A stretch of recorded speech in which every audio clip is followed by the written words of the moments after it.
and the next few weeks just to get to Nashville, to get bounced, to go home, it's just got to be excruciating. I mean, these guys are super competitive. They're good coaches. Obviously, Beard's had a ridiculous amount of success in the NCAA tournament. He won 5 games one year at Texas Tech and got to the national championship game. Is that the year Tony Bennett and Virginia won? I think it was. Tony Bennett and Virginia got bounced the year before in the first round, and they were number 1 seed or the number 1 overall seed. I don't remember. And I remember him doing that press conference, and, you're on your heels.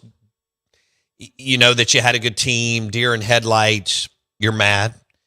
And then the next year, they ripped off 6 wins, went 6-0. And I want to say that's when Beard and Tony Bennett went head-to-head in the national championship game. Of course, Beard won 2 games last year to go to the Sweet 16. And Jans is yet to win an NCAA tournament game, but he's gotten there. This year, no go. The next 3 weeks, well, it's more than that. It's almost 4, really. To get to Bridgestone Arena in Nashville will be painful. But winning is fun. Beating your rival is fun. You should celebrate. I mean, Hub had, it's been a rough couple weeks and for the team, and he was all smiles. Obviously, he grew up here at Madison Ridgeland Academy. He knows a ton of Ole Miss people. He was committed there once. He wanted to play well. Kermit Davis Jr. gets fired. It gives George Brooks and the crew an opportunity to stay in the game, and he's been at Mississippi State the last 3 years. We'll see if he stays. You hope he does. And get some players. I can't believe that both teams whiffed. I thought with Dia coming back and this Elias cat and some of the other guys that they have, that they would be in a good spot. And then, of course, I thought with Hubbard and everything he's done since day one, that Mississippi State would be in a good spot. And they weren't. Neither one is. And it's more, look, when they're winning big games like they were last year down the stretch to get in the tournament, I mean, that's a ton of fun.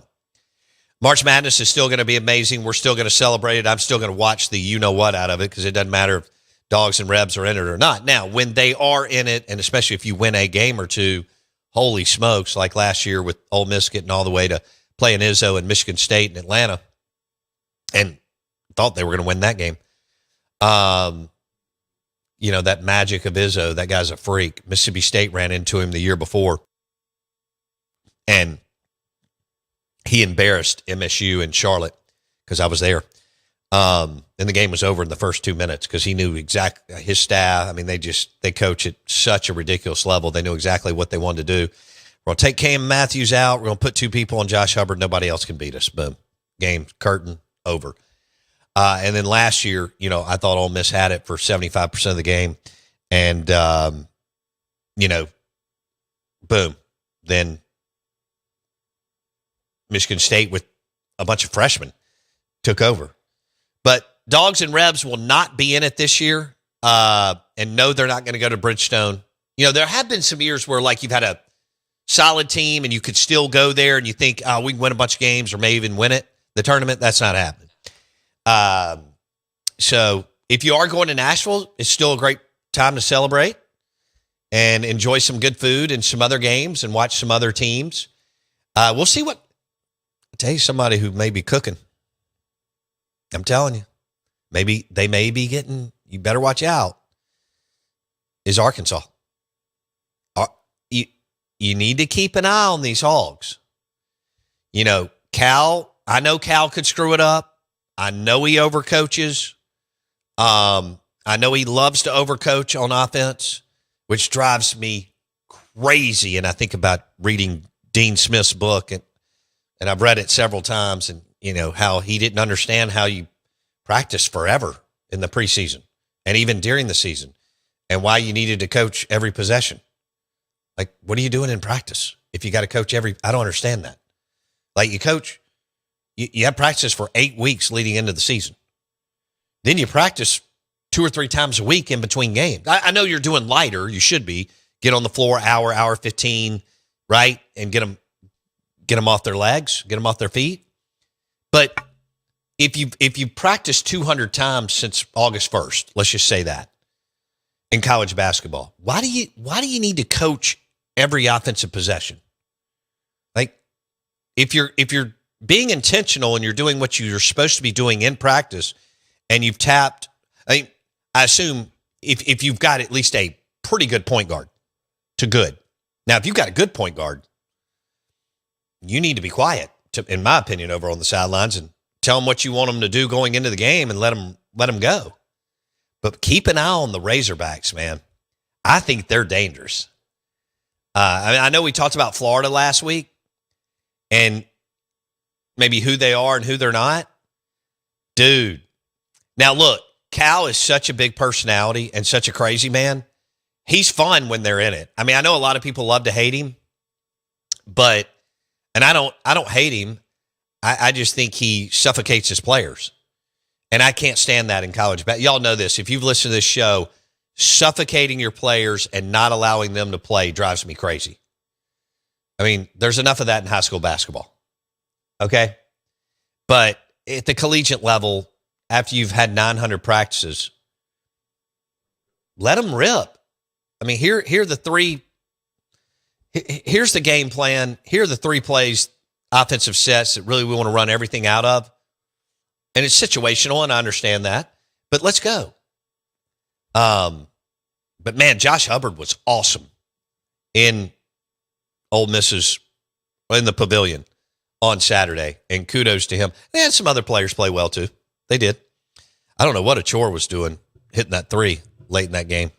I mean, that looked, I mean, he was like from the square when he threw that thing up.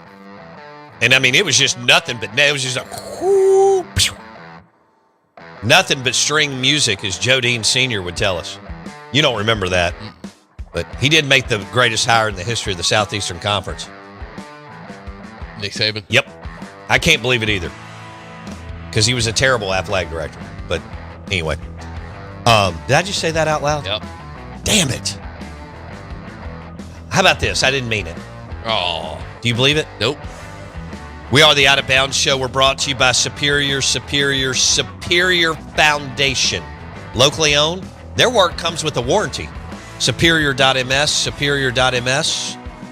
Steve Robertson, Hail State Baseball. Coming up next.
You gonna show me tomorrow. Anyone else? Anyone else? That's what Ace Reese said this weekend, and Josh Hubbard. Anyone else? We are the Out of Bounds Show. Good morning. Good morning. Thanks for hanging out with us on 105.9 The Zone ESPN. We also appreciate you streaming the show on the Out of Bounds radio app. Download it. Or thezone1059.com, all powered by Pearl River Resort and the Golden Moon Casino Vegas-style sportsbook. We welcome in Steve Robertson, genespage.com, 247 Sports, genespage.com, 247 Sports. And Steve joins us on the Farm Bureau Insurance guest line. All right, Steve, what's your one big takeaway from the three-game series that Mississippi State took and swept over Hofstra from the weekend?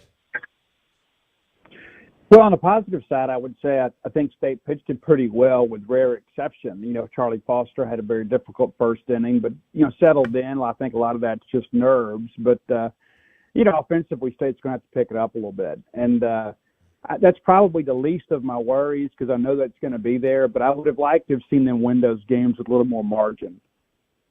Okay. So let's go back. Give me your... I don't care if it was starters, mid-relief, or on the back end. Give me your top three performances on the mound over the weekend. Steve Robertson?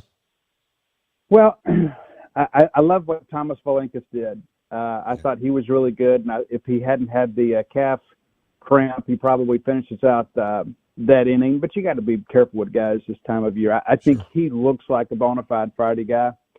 McPherson had a little trouble landing the breaking ball, which is kind of a different situation for him. He consistently gets that spin in there, and I think he's going to be fine. But the bullpen, I thought, especially on the back end, proved to be a little bit better in week one than I expected. We know what Ben Davis can do. I thought Maddox Webb was good. Brandon Sweeney was good. The bullpen itself, through 14 2/3 of an inning, allowed 10 hits, 6 runs, had 21 strikeouts, and 6 walks. And 3 of those 6 walks came in Chris Billingsley's Bulldog debut in his second inning. So I think that's one of the things you can feel good about is it does appear Justin Parker has some toys to play with, and I think he did a pretty good job kind of managing the pitching staff over the weekend. I watched the which one? Friday night. No, I guess I watched after the doubleheader too. But the post game, anything you picked up from O'Connor in either one of the post games since they did a doubleheader on Saturday, Steve? Well, I love the fact that he is very candid. Yeah. Right? And it only takes about 5 questions to get to a press conference with him because he is going to answer your question. And I like the fact that he takes ownership. Like he talks about, Stallman kind of tweaked something on a swing. And then Valenkus, of course, had the calf injury, and he goes, "Hey, both of those guys wanted to stay in, but I'm paid to make those decisions. I'm the guy that makes those decisions, and sometimes you got to save warriors for themselves, right? From themselves, because they'll stay in there and just try to push through something and end up hurting themselves. And so, I think it shows that O'Connor understands that we're in this for the long haul, and it's not just about a non-conference weekend, and got to have all the horses pulling in the right direction when we get into SEC play. But, Brian O'Connor is the coach, the leader, the facilitator of this program. And I think that's something that is apparent just after weekend number one, is that it's not going to be a situation where he just fills out the lineup card and says, go get them. Yeah. How about Bryce Chance? You mentioned last week people have been trying to replace him since he walked on from Madison Ridgeland Academy. But the guy just makes stuff happen. And how about the ball player that he's turned into? I tell you, the at-bat that says the most to me about who and what Bryce Chance is happened in game number 2. And the game is decided, right? It's a 5-1 ball game. I guess it was the score at the time. It was, it's done, or a 5-0 ball game at the time. 2 outs, nobody on. Bryce comes up. He could have gotten in there and tried to take a selfish swing. But instead, he works a count. Next thing you know, he gets a base on balls. He's still second, comes around and scores, and gives State an insurance run. That mentality will help State significantly later in the season. Be a team first guy, go out there, have a quality at bat, regardless of what the score is, because you can never have enough runs. And we saw some of that last year where State had opportunities to expand the lead and didn't. And I thought that was a good example, number one, of who Bryce is, but really what this culture is about, is that we're going to continue to play the ball game until the 27th out is recorded. Steve Robertson, genespage.com, 247 Sports. He joins us on the Out of Bounds show. Were you surprised at some of the mistakes in the field or on the base pass? Yeah, I thought defensively they actually played it pretty well. Aiden Teal one time, they get their spirits buoyed a little bit. You throw that guy out at third base and you start thinking you can always do it. Second time that happens, that ball's got to go to second, right? I mean, Sure. you can't lose the fundamentals of the game. But base running wise, I thought that was, that's one of those things you look at and say, well, it's the first weekend. But O'Connor will clean that up. And it was kind of interesting, too. The first guy to make the base running blunder was James Nunnally, a guy that transferred him from Virginia. But that's a guy trying to make a play.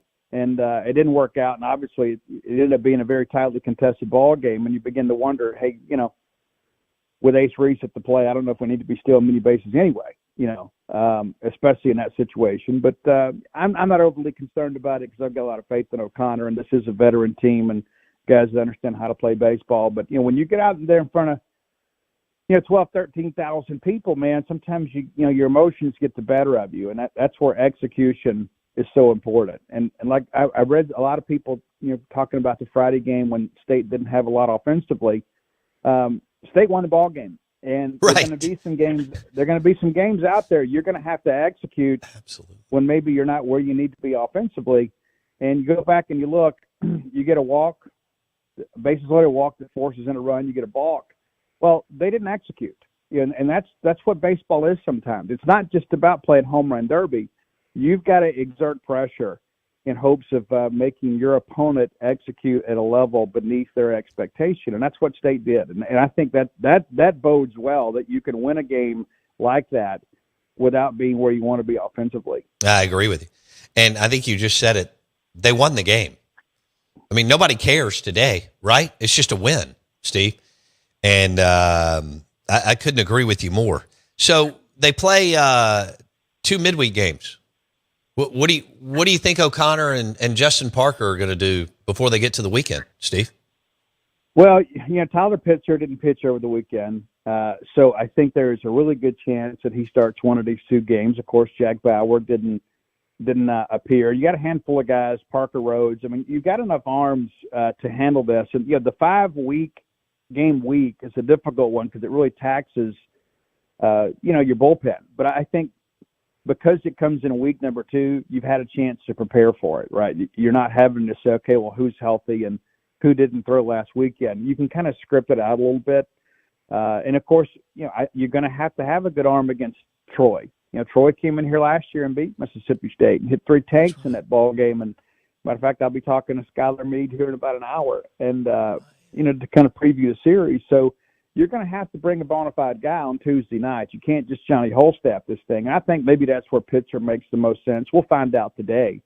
But, you got Troy, Alcorn State, and then the Delaware Blue Hens. And I don't want to sleep on the Fighting Blue Hens. They're a program that has had some tradition. It's not like they're just some team tucked up there in the Northeast. I mean, from the 70s, 80s, and 90s, they were pretty much in contention to go to regionals just about every other year. And it's been a few years since they've been to a regional, but they're not going to be, impressed. They're going to come down here to look to at least steal a ball game. That's when you're the road team. No doubt. And in this time, you're just trying to get one. And if you get one, hopefully you can get 2. But, I don't think this is going to be a series that, the casual baseball fan may enjoy just because everybody thinks it's because we have an SEC logo on our jersey that we should 10-run rule everybody in a non-conference. And that's just not realistic. Not going to happen. Steve Robertson on the Out of Bounds show, brought to you by Mississippi's College Town, flystarkville.org. Flights in from Dallas, Fort Worth, and Atlanta every day, 15 minutes from campus. startable.org. Steve Robertson, genespage.com, 247 Sports on 105.9 The Zone ESPN. Yeah, going back to the Friday game, that dude coming off Tommy John, Rodriguez, whatever, I mean, that guy could absolutely throw. I mean, he had some great stuff, didn't you think, Steve? Oh yeah, and what's interesting about Carlos Martinez is that Yeah.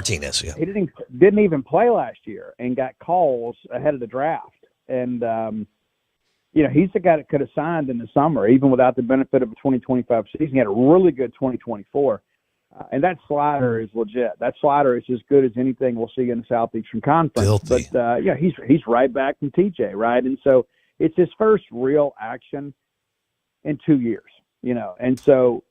That's a kid that'll be really good in their league. He's a preseason first-team CAA guy, and feel confident they're going to have a good year. Matter of fact, I traded some texts yesterday with Coach Cat, and they did not know that the folks in the right field lounge were going to feed those kids. They didn't know that. I mentioned it to Coach Cat when I spoke to him last week, and he's like, "Really? They really do that?" I was like, "Oh yeah, it's going to be great." And so then there's the videos making the rounds out there. And so they were so overly impressed, not just with the quality of the Mississippi State baseball experience, but the fans. And that's something that I think is very special at Mississippi State. Now, you come in here, we want to beat your tail, but, we'll give you some hamburgers and sausage for the ride home. And I think that is a good thing. And I think it's when you begin to think about the transfer portal, like every little thing matters. Of course, NIL matters more than anything. But when you get down into a tie, when you start thinking about schools and opportunities that are comparable, I think I'd rather be going to the school where the fans truly appreciate college baseball. Yeah, how about over 12,800 on Friday? That even surprised me. I knew it was going to be a good crowd, and I understand the excitement around O'Connor, and the weather was good, really good. But to be right at 13,000, Steve, I was even surprised on that one. What about you? Yeah, a little bit. And what I was surprised to find out is that, Tennessee's all-time record's less than 7,000. I mean, like when that tweet crosses my timeline, I'm like, oh, that's cute. It's like, I don't think that a lot of our fans fully appreciate everything we have here. That's for damn sure. At Mississippi State. And the more I travel, the more I appreciate it. Like we get a chance to go back to Founders Park this year. I think probably the second best park in the Southeastern Conference, but from an atmosphere standpoint, it's pretty benign. It's like going to a golf game. But when you come to Dudy Noble Field, and you saw it in some of our new players this past weekend, it is a different experience because you feel like that 15,000 people are just going to swallow you whole. I mean, you're settling under a routine fly ball to right. You got the student section back there. Everybody's involved in the game. And I don't think a lot of our fans fully appreciate how great our home field advantage is. What's something that you did? It's early. I get that you really need 20 games. I kind of look at the season as 20, and 16 before you really get different reads as you go through that. Everybody's different. But what was something that, you didn't see that you want to see over the next week or two, Steve? Well, I want to see a lot more line drives yet. Early on, everybody's fine-tuning mechanics, and sometimes pitching's ahead of hitting. And, sometimes the talent disparity just absolutely goes one way or the other. I mean, goodness gracious, you saw Missouri score 34 runs yesterday. Nobody expected that, even though it's Mount St. Mary's. But I just want to see some more consistent at-bats. I thought we battled pretty well at the plate for the most part. I thought Aiden Teal had some really good at-bats. And it's not my lineup, but if it was, he'd be batting leadoff for me. He was last year at UVA. But, they're trying Nunnally there and trying to get Teal a little bit farther down to give him some RBI opportunities and some protection for Reese. But I thought Aiden Teal really, really battled and spoiled a lot of pitches. And I like that aspect of it. There were some other guys, transfers, that are just kind of figuring it out, and you can tell they're kind of swimming a little bit. And so, Maluski being one of them. Ryder Woodson played, I thought, a really good shortstop. But, at the plate a little bit, you can tell he's pressing some. And so, again, you got 12,000 people at your back. You want to impress those people. And sometimes sometimes emotion takes over where you need to execute. And so I think now that you've done it, now that you've been out there and you see what it's about, I think this weekend you'll see a lot better refinement when it comes to at the plate. So. Yeah, I thought O'Connor. I was on your side. I thought O'Connor in the post game made a good point on Ryder that he really didn't get that many at bats for NC State last year, and it may take him a minute, right? Yeah, absolutely. Yeah, and not only was a part-time starter last year at UVA, and he had a couple of at bats on Friday. You look at and you're like, oh man, probably got to move him down. Well, the next thing you know, he's lacing a double in the right. So you can see it's there. And I think the thing with Woodson is there's not a big sample size to work with. But this guy has gone through the fall and the preseason now with one of the better lineups in the country. And Brian O'Connor says, hey, this is my shortstop. Well, that's the shortstop, right? And he will get it going. I don't think there's any question about it. And he actually had a really good fall. So, we'll see what happens. But there's nothing that I saw this weekend that appears to be a fatal flaw of this team. I think you can be excited about it. And I know there are some people like, with Steve, it didn't look like a top 5 team. Hey, UCLA got beat yesterday by UC San Diego. Would you rather be them, right? You won the games, and you look pretty good doing it. You'd love to have been able to blow people out. But sure. Manhattan Jaspers came in here last year. They were expected to be awful. Well, you get 2 mercy rules in those games. This Hofstra team is not expected to be awful. They're picked second in their division. In a pretty good baseball conference. But I think you're going to look up a little bit down the road when they get into league play and say, you know what, that's a pretty good series win there. Steve Robertson, genespage.com, 247 Sports. Dogs play Troy tomorrow night and Alcorn on Wednesday before hosting the, as Steve referenced earlier, the Delaware Blue Hens. Steve, we appreciate it. May do it a little bit later in the week. Thank you, my man. See you, bud. The Out of Bounds Show is brought to you by Mississippi's College Town, and Starkville's going through a big revitalization downtown, as we've talked about when we've done the remotes there. So they're totally renovating downtown and the 182 area on the north side. So if you were driving around there this weekend, you saw it. If you live there and you're listening, you know all about it. It's going to be better. It's the sidewalks and everything, light poles underground, all that kind of stuff. But it's going to look really, really good. Also, again, for those of you who want to come in for baseball, or you're touring your son or daughter on campus, setting up a spring tour as a sophomore or junior, or I guess possibly even a senior, flystarkville.org. Flights every single day right into Starkville, 15 minutes from campus, GTR Airport. Now you got the Dallas-Fort Worth flight started last April or May.